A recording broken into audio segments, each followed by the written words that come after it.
In 2016, a small high school program in Chino Hills, California took the world by storm when three brothers, all different ages, used an extremely fast-paced, full-court heave offense. The oldest, Lonzo, was a top recruit. It was no surprise when he went one and done. The youngest, LaMelo, was also a top recruit. He had a tougher journey though, leaving high school to play professionally in Lithuania, then in his father's league, then back to high school, then to the Australian NBL, but eventually was drafted 3rd overall in the NBA draft. He's coming off a Rookie of the Year season. Lonzo just got paid $84 million, but there's always been questions about the middle child, Liangelo, and his future in basketball, but yesterday, we just might have gotten some answers. If you guys like the content, smash the like button, smash the subscribe button. Over 50% of y'all that watch the videos still aren't subscribed. I don't know what you're doing. If you guys want more Summer League content, hit that subscribe button. Let's try to get 3 likes on today's video for Liangelo, and let's get into them.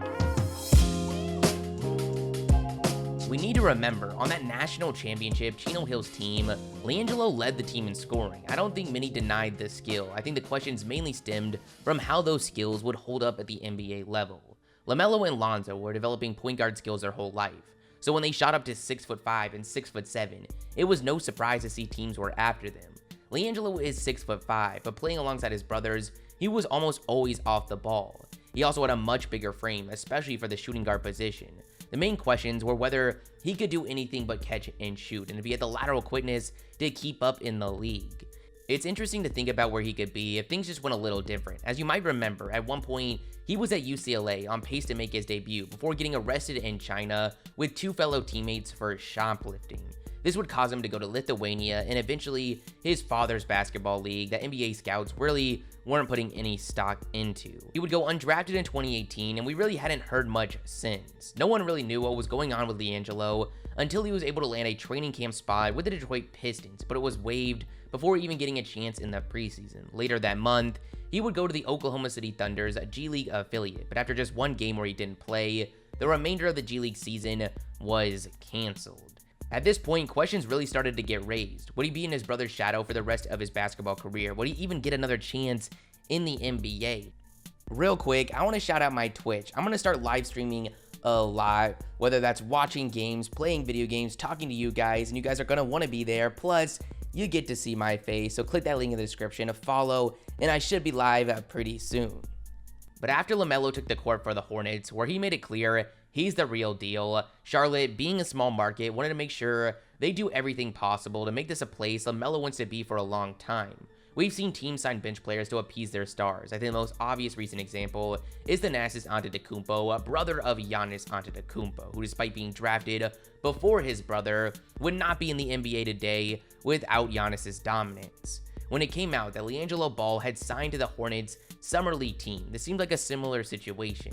We're in a different era of basketball. Players have a lot of power, especially when it comes to wanting out of their team. You can't wait till after their first extension to convince your stars to stick around. It seems like the Hornets are very aware of that. Plus, it's the Summer League, and no one is guaranteeing Liangelo a roster spot. They have nothing to lose. Going into the first game, I was excited. I haven't gotten the chance to see him live in a long time. Plus, he was going to be playing alongside their top pick, James Bouknight, but I didn't have very high expectations. I didn't know what kind of playing time we could expect, and I could only imagine the pressure on his shoulders given all the hype and conversation surrounding this debut. If there's one thing we know about Liangelo, is that he can shoot the ball. So in his first game, he decided to stick to his strengths, and man did he impress. He wasn't shy of the moment one bit. The second he got out there, he was putting up shots. He played the least amount of minutes out of anyone on the Hornets roster, but scored the second most points on the team. He finished with 16, shooting 5 for 10 from the field and 5 for 8 from 3, including a 4-point play to go along with 2 rebounds, 2 assists, and 2 steals. He only trailed Bouknight in scoring, who actually led the team in minutes. Liangelo was moving off ball, running in the open court, getting to his spots, and coming off screens. The Hornets as a team were throwing up bricks. They made 8 threes. 5 of those were coming from the hands of Liangelo. I was truly impressed. He looked like a legit NBA caliber shooter with his confidence, precision, and quick release. These weren't easy shots, and the ones that were, he deserves a lot of credit for putting himself in that position.